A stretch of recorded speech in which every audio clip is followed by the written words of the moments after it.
Hi, everyone. Welcome to another edition of Odyssey House Journals. We thank you for tuning in to listen to us on various podcast platforms or watching us on YouTube. Absolutely. I'm Randall Carlisle. My co-host is Rachel Santizo. Our guest is John Branham. How you guys doing? John. Okay, that's it. Thanks for watching. Goodbye.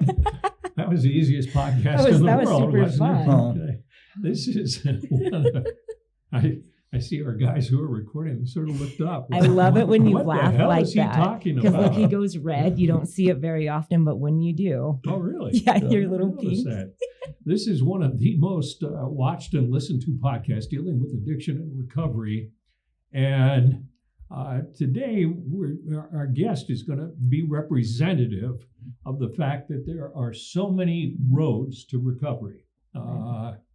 You can do it on your own, I guess. I couldn't. You I never could. I couldn't. Well, There has been people. very few but people. I have a friend who was my drinking buddy, and we'd drink till we blacked out, and the next day we'd say, "What did we do last night?" And we never remembered. Yeah. And I had to go through a program twice, and he just stopped one day, and he's been sober as long as I have. And Lord knows it would be wonderful if everybody could do that. Say, okay, I'm just not going to do it anymore. Yeah. Yeah. That would be nice. Yeah. But That's unfortunately, not feasible. it doesn't That's work not that way. reality. Yeah, good power to him if he does it, Right. But so anyway, our guest is John Branham, who works at the Other Side Academy, which, first of all, tell us what you do there. So I'm a program staff. I do interviews, in-house jailhouse interviews. You know, people that walks in off the streets or somebody calls from out of state. I'll do interviews over the phone, stuff like that. I'm kind of a guiding post, a mentorship. You know, somebody, they're struggling if they want to leave. Hopefully I'm that voice of reason that will stop them from going down the road, wherever it is that they want to do. And, you know, go out Which there is and a try to frequent get- occurrence in the Odyssey House, in Anywhere any you go. program. Mhm. People saying, okay, I'm out of here. I don't Yeah. want to deal with it. The first 2 weeks is the roughest. If we can get them past the first 2 weeks and they get a little bit of stability underneath of them, they're more likely to at least get to the next month. You know, Yeah. so if they start struggling, we'll kind of take them in Dave DeRocher's office and we'll talk to them. We'll get them to make a commitment for at least 30 days. Yeah. You know, hopefully they're stable enough to do that. You know, but then oftentimes you got people that, you know, they'll be doing work and all of a sudden they look back and the other guy's gone. Right. You know, so I Right. mean, It it's happens. common. It happens. You know, with us Sure. with us having a Sure. open door policy. You know, we're not going to chase you down the road. Right. Right. Yeah, we're the same. I mean, it's you either make the decision to work on your program, Or you don't. or you don't. Yeah. You know, so Either you're ready or not. before we get into the difference of like your program compared to say Odyssey House, what's your background? Did you? So you know, I come from Indiana. You know, I'm sorry. No, I know it's a little rough coming from the grew up Midwest. in Ohio. Okay, Right. So, yeah. So you understand. You get yes, it. Yes. So I come from Indiana. I had 2 kids in Indiana, and you know, I wasn't ready to be tied down as a father. I'll just keep it real with you. I won't lie to you. I left. I come here to Utah, and What brought you to Utah? my dad. Okay. So my dad kind of gave me an option to start over. You know, he pretty much enabled me. He supported the fact that I'd left my baby's mom and all that kind of stuff. Were you dealing with addiction back in the No. Hoosier state? No, I actually started with my addiction at 23 years old. So, Here in and Utah? Here in Utah. Wow. Wait a minute. I know. Utah is just a perfect place where nobody does drugs and there's no crime or anything else. Yeah, How in the hell did you find drugs in Utah? Well, it's kind of weird. So I went to Delta, Utah to do a job with my dad. And in Delta. Delta. One of the worst places of all. I mean, Continue. that's a really rural area. It is. there are drugs in Delta? Yeah. So I moved to Utah, so I went down to Delta to do a job with my dad. We were working at the lime plant down there, and I'd met this girl at a bar. You know, one thing led to another. So I wanted to get her pregnant on a one night stand, and I just kind of told her this is how I wanted it to be. You know, but I didn't know that this was going to happen.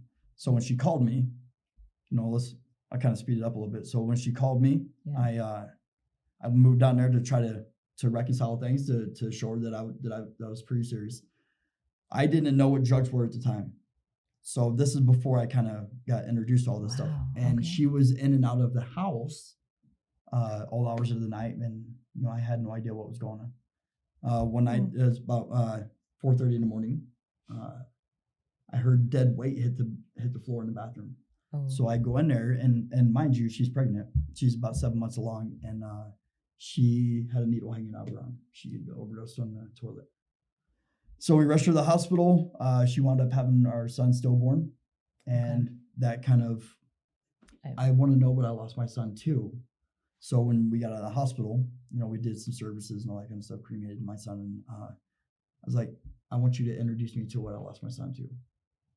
So she took me over to the dope man's house, and I tried crystal meth for the first time, and I was off and running. That was the love of my life for the next 10 years. Wow. 10 years. 10 years. Wow. And was this, you're still in Delta? So I stayed in Delta for about 3 years. Yeah.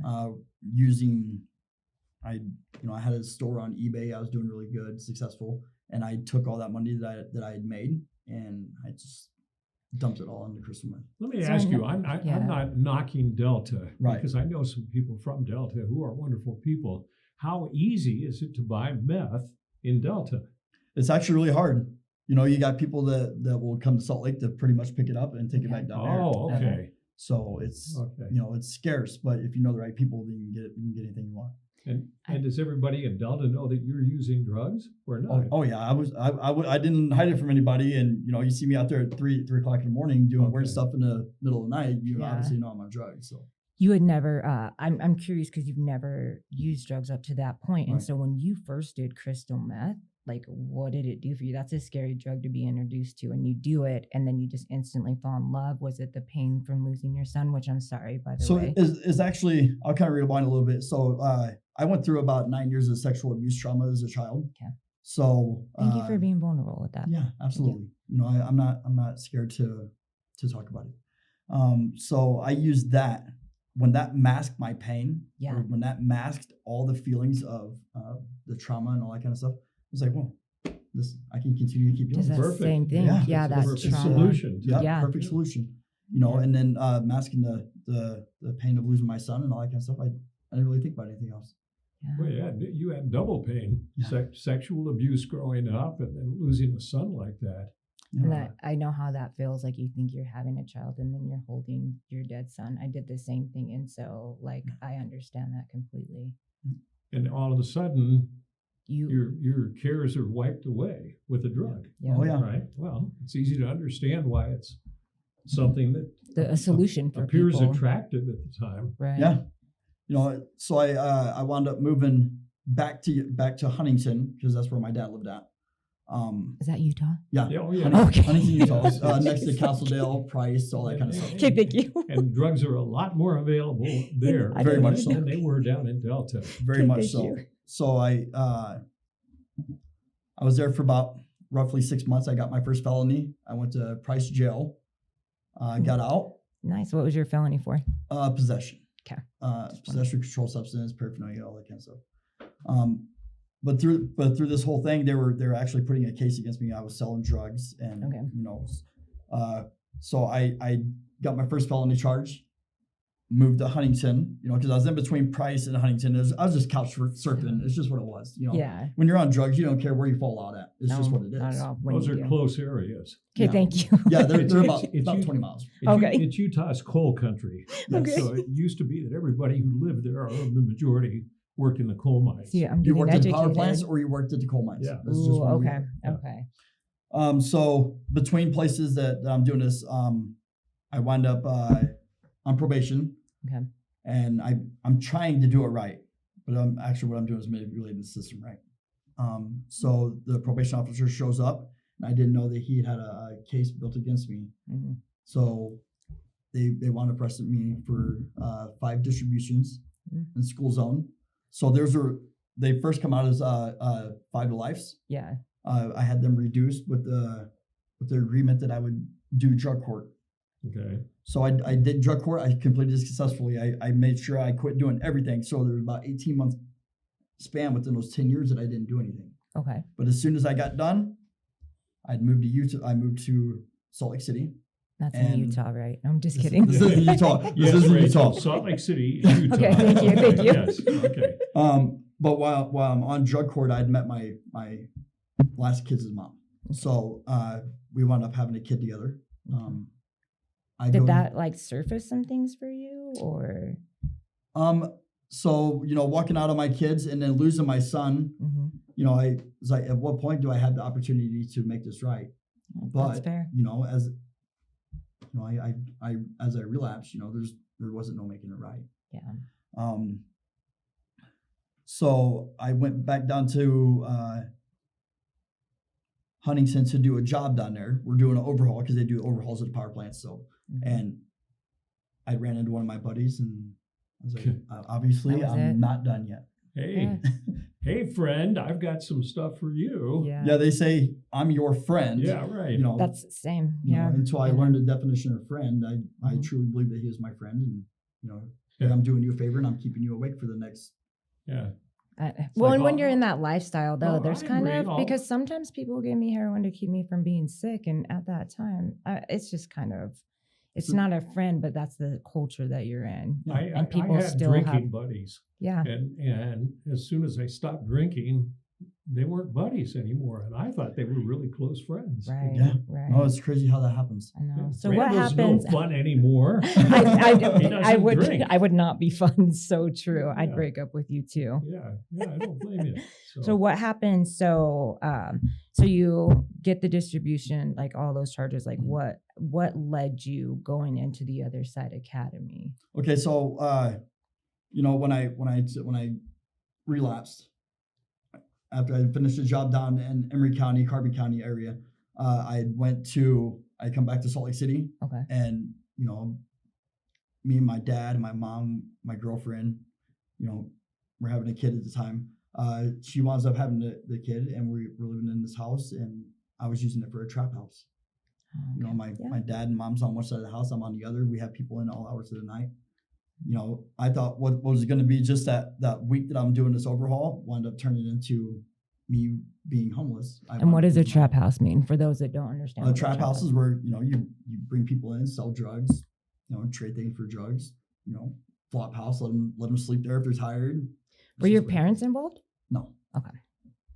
My parents, they just kind of turned a blind eye because they knew what was happening, but it's hard. Yeah, it was hard. So clearly you get caught because you get to the other side. Oh, right? absolutely. Yeah. So let's. So what happens is I wound up being homeless, and through this whole homeless, and my dad and mom they kind of moved on and got in my house and all that kind of stuff, and they cut ties with me. They told me they didn't want anything to do with me, so I wound up getting my stuff together. After we had the baby, I actually dragged my daughter through the block for about almost about a year, and it was probably one of the most. Now that I look back at it, at the time I didn't care. I used her for a pawn. I used to fly signs with her. I used to whatever would get me my next fix is all I was worried about. Wow, that's incredible to hear. For those of you who don't know what the block was, well, it's still there, but not the same. It was a little area around just west of downtown, and it was the only homeless shelter in the city. We've got a bunch of them now, and it was on a street called Rio Grande, and it was a cesspool. It was. I mean, when I used to work in TV news, we can go down there, and people I could be wearing a suit, and people would try to sell me drugs. You'd see people with needles in their arms still, people having sex in broad daylight, cops standing by watching drug deals done and not doing a thing about it. Yeah. So, but that was semi-cleaned up several years ago. They come through and just push the whole thing down, and now it's starting to redevelop again. Right. But it is. That's what the block was, even in pristine Salt Lake City. Right. Right. So go ahead. So through this whole thing, I wound up having a friend of the family's come and get my daughter because we just. So you gave your daughter. I wound up giving her up. I just did a thing, and I speak your language so much because I did the same with my kids, and so it's really cool to hear this perspective from a father.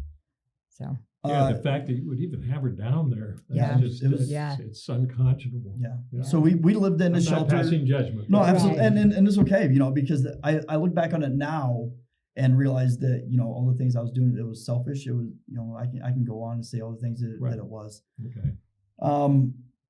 So after letting her go back, I was still with the baby's mama. She struggled with heroin. I struggled with meth, Right. obviously. And we stayed homeless for about 4 years. I was at my lowest of my low. I was eating out of dumpsters. I was so high. sorry, I get excited because dumpster diving was one of my favorite things when Yeah, I was on Well, mine shelter. too, I do. and- I'm so sorry. And That's to be honest with you, that's where my story's going, because the last time I ever got arrested, I was literally being pulled out of a dumpster. yes. Wow. I love that.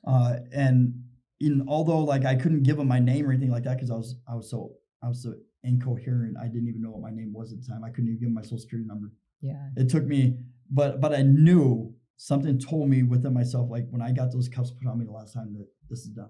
This is my last time ever getting arrested. So Wonder what was it yeah. that I don't- time? Because you'd had cuffs put on. Oh, you I'd plenty have of cuffs put times. on me numerous times. Yeah. My rap sheet is so long. I mean, I could go on for days. Why was this time the I don't- last time? I think it's just because I was at my lowest point. I didn't have a dime in my pocket, or as my boss would say it, I didn't have two nickels rubbed together, a pot to, and a window to throw it out of. Right. I didn't have nothing. I was when they say you hit rock bottom, I literally hit the bottom of the rock. And you couldn't even say your name. I didn't even know what my name was. I was giving him my dad's name was some weird social security number, but it took me 2 weeks to come around while I was in jail, and then to realize where I'm at. And I was like, I need help. What am I Yeah. going to do?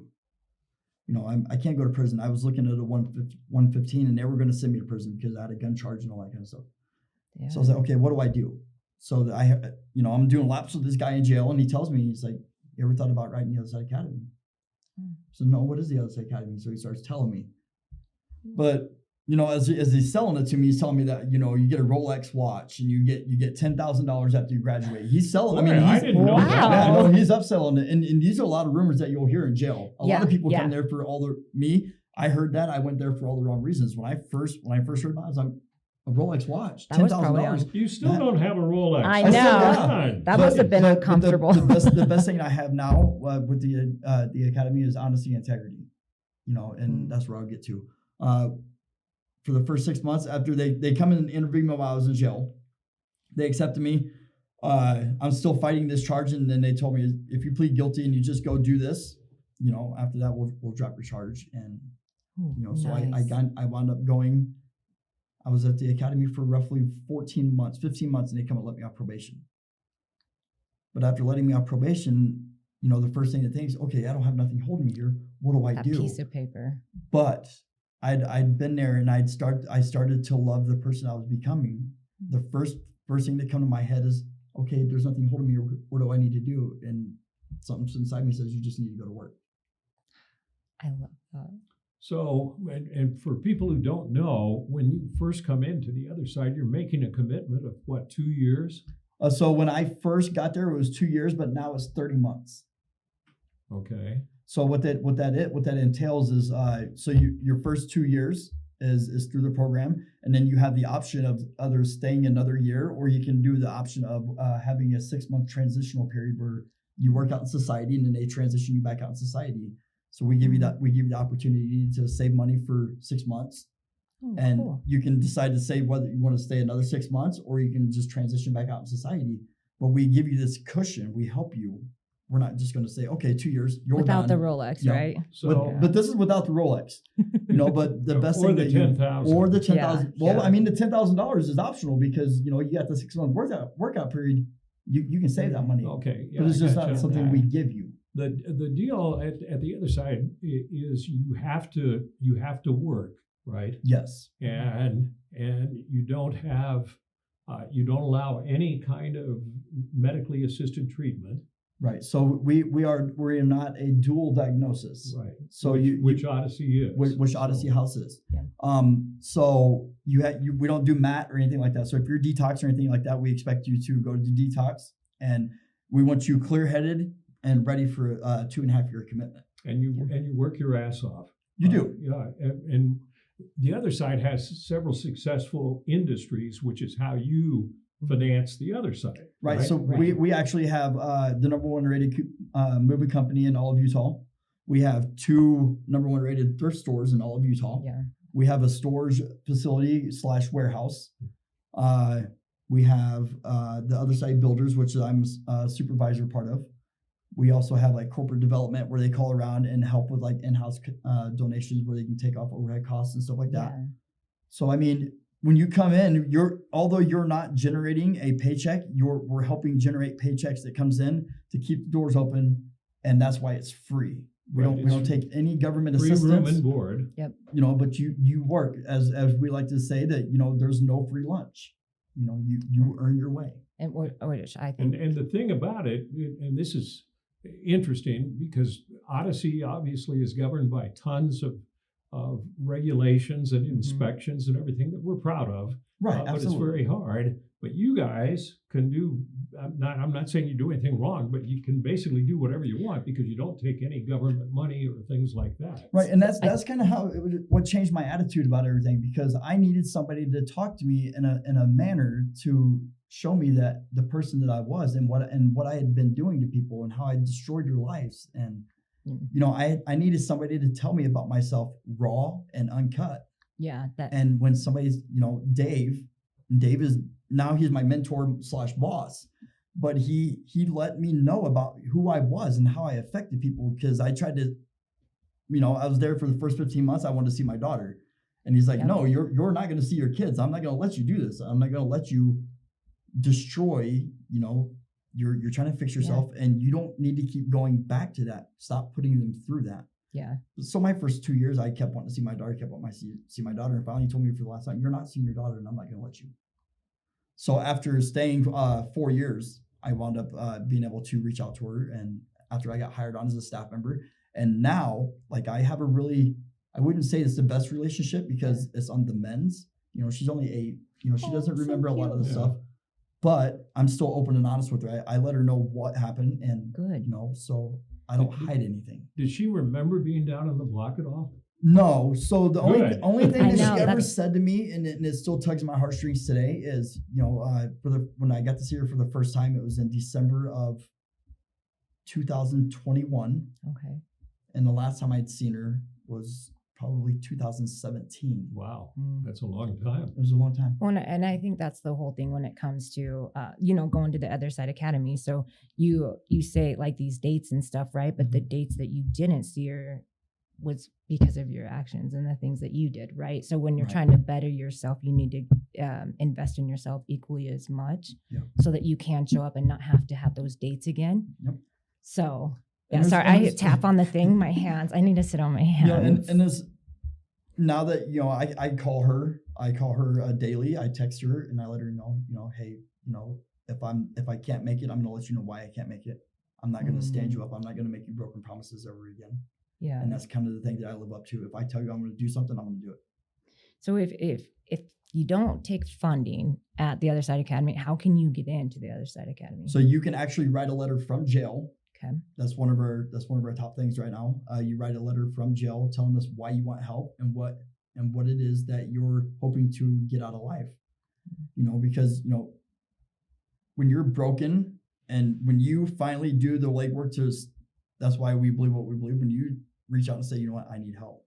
Yeah. We're not going to go and recruit you. We're not going to go to the jails and, you know, I'm not asking you to come. You're asking us to come, pretty much the philosophy. Okay. Or you can walk in off the streets. How many clients do you have? We are sitting at about 108, I think. Okay. And 108 people run all those industries. Yes. And it's crazy to think that we're all either convicts, you know, homeless, you know. I mean, I've used the Other Side movers for all my, most of my moves. Right. And it's interesting because I trust you guys the most and I keep coming back. And you guys are the ones that are coming out of prison and doing all these things, but I actually trust you the most. Yeah, it's funny. You have a bunch of convicts running Hardworking. the number one rated moving company in Utah. It's because it's hardworking and it's vulnerability and it's upfront. You know, who would thought that, hey, I'm gonna let you in my house, I'm gonna move things. Yeah, exactly. With all my valuables. Right. Yeah. What I always look at the other side of things. If you make this 2-year commitment and you come in and you stay for a little while, what happens if you leave before the 2 years? So, well, it really just depends. I mean, I've seen people, because once you write the letter and you go through the court systems, they will sentence you to the other side academy. Nobody can just say, hey, I'm sentencing you to the other side academy. They have to put the legwork in order to make that happen. If they break that commitment and they don't finish out the commitment, they wind up going back to jail. Oh, okay. Yeah. Or if you walk in off the streets, I've seen people walk in and, quit before the 2 years is over, and I've seen them live successfully. But I've also seen people at 2-4 years, live the life that we're living, and then they go back out there and they fall on their face, wind up, overdosing or something like that, So how long have you been there and where are you going now? So I know it's been at least 4 years. So I've been there since December 20th of 2017. Wow, incredible. And that's how long you've been clean? Well, no, I actually got clean August 19th, 2017. Okay. And I went to jail.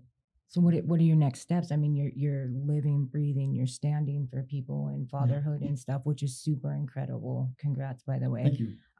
Where are your next steps? So if you have 5 years at the other side academy, like what's next? So I got hired on as a staff member. I have no desire to ever go anywhere. I truly wholeheartedly believe that I'm going to retire with the other side academy. Wow. I know. Because, you never get a high the way you got one on the streets than you do helping people. Oh, fair. Well said. I love it. And it's a different high. Yeah. It's the feeling less intense. Yeah, it's the feeling in your soul knowing that you could have potentially been that voice of reason that stopped somebody from walking out and going down and sticking a needle in their arm and dying, or wind up going to prison for the rest of their life because they decided, okay, I want to give up on my life. Yeah. So what now has anybody?